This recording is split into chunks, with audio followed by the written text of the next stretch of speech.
A shirtless stranger dove into our car on New Year's Eve. We fought him off, but I still can't believe it happened. You ever have one of those nights where you look back and think, how the hell did I not die? Yeah, so this one time, my buddy and I were on our way to a New Year's party. Nothing wild, just your average plan to drink too much, pretend we had resolutions, kiss somebody when the countdown hit 0. Real traditional stuff. But, of course, fate decided that wasn't enough.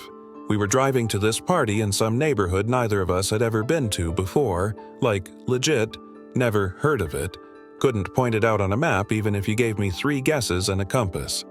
We had this sketchy Google Maps pin from a friend who said, "Don't worry, you can't miss it," which, in hindsight, is what people always say right before you absolutely miss it. We're just rolling through this random maze of identical houses and half-lit cul-de-sacs, music bumping, kind of tipsy on Red Bull and that weird manic energy you get on December 31st when you're still pretending you didn't waste the entire year. So we're creeping along, trying to figure out where the hell we're supposed to turn when we realize we've gone too far. Dead end. Classic. So we slow down, get ready to make a U-turn, and that's when, boom, this shirtless dude just dives out of nowhere. Like full-body swan dive, Olympic-level commitment, right through the open passenger side window. I'm not even joking. This dude just appears like a glitch in the Matrix. We didn't see him walking, running, nothing. 1 second we're alone in this quiet suburban street, the next second I'm face to face with a sweaty, shirtless man who is halfway in our car like he's trying to become the gear shift. Now, I don't know if you've ever had someone suddenly flop into your moving vehicle uninvited, but it'll mess you up. Time slows down, your brain short-circuits like, wait, is this real? Is this a prank? Did we hit him? Is this performance art? But nope. This dude is 100% real and 100% deranged, and also, fun twist, he's holding a knife. Not a machete or some Crocodile Dundee weapon, thank God, but still, a blade. It was smallish, like a paring knife. But when someone is in your car uninvited and holding anything sharper than a spork, you don't stop to admire the craftsmanship.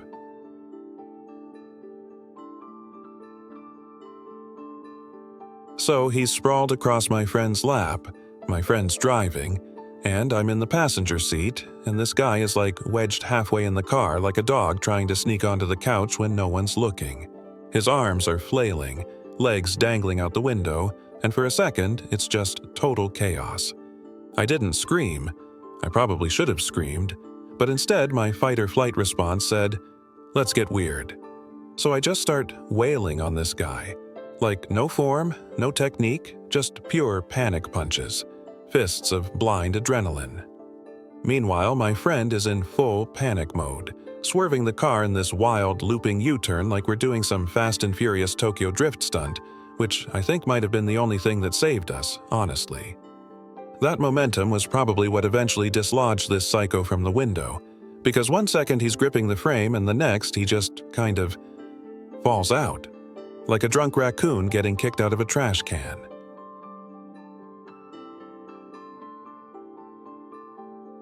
We didn't stop, hell no. I think that's the part people always ask about. Did you check if he was okay? Are you kidding me?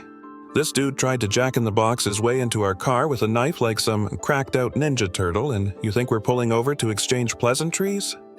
Nah, we just drove. Like hard.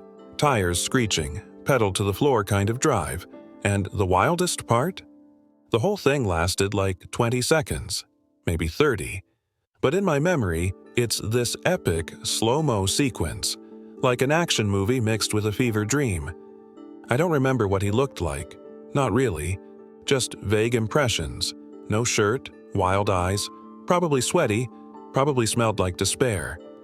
I don't remember what he said either, if he said anything at all.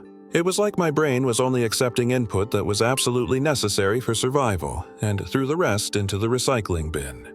Survival.exe was running on 2% RAM, and everything else got purged.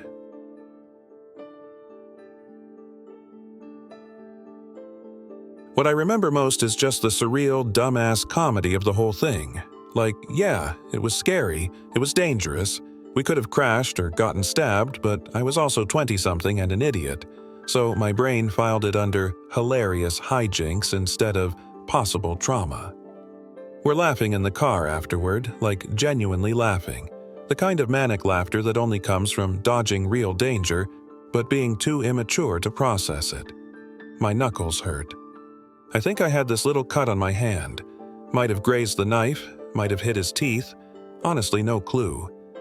My friend was shaking from the adrenaline and just kept saying, "What the heck was that?" over and over like a broken record. I looked down and realized I had part of this guy's armpit sweat on my shirt, and that's when it hit me. This is the weirdest night of my life.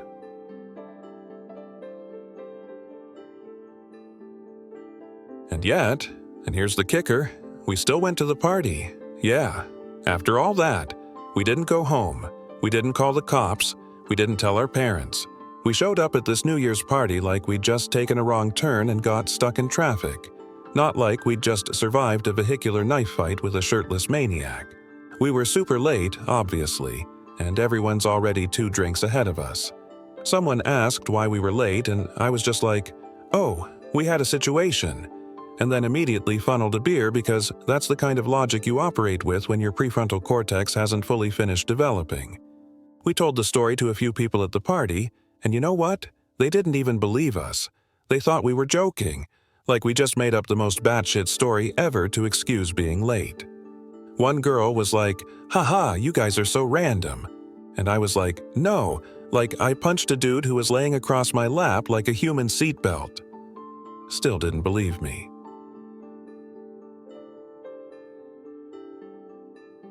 I think that was the weirdest part. How fast things went back to normal. Like we're eating chips and dancing and watching the ball drop. And meanwhile, I'm still low-key checking behind curtains and half expecting that same dude to crawl out of the snack table like some vengeful horror movie extra.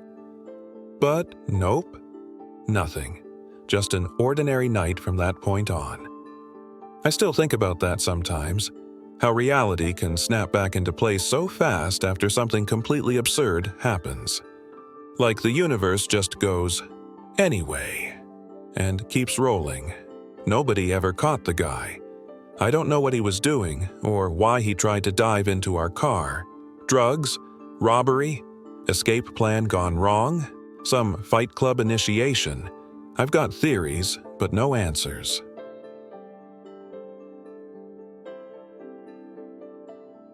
And the older I get, the more I realize how truly insane that was.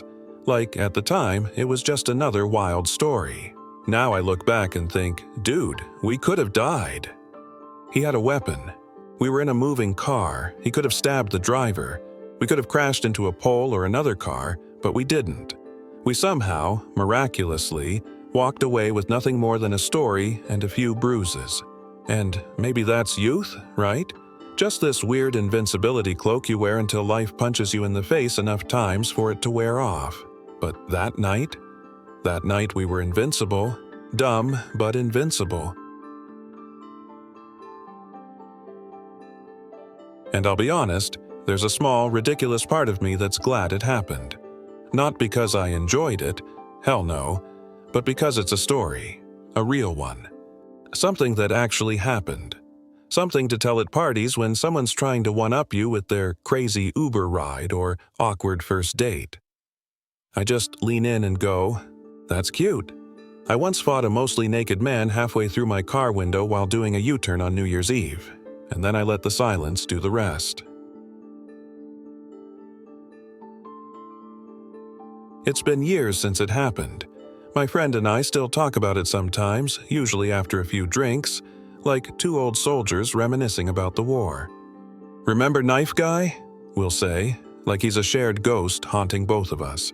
We never found out who he was, never saw him again, never heard a word about it on the news. It was just this insane little pocket of chaos that opened up in the universe for a moment, swallowed us whole, then spat us out into 2023 like, "Anyway, here's your party." And life kept going. We kept going.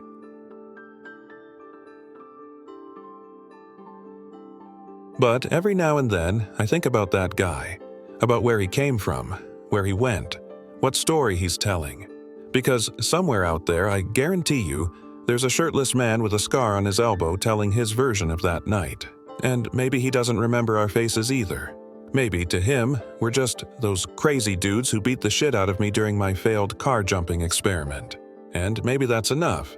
Maybe we're both just side characters in each other's chaos. Happy New Year, I guess.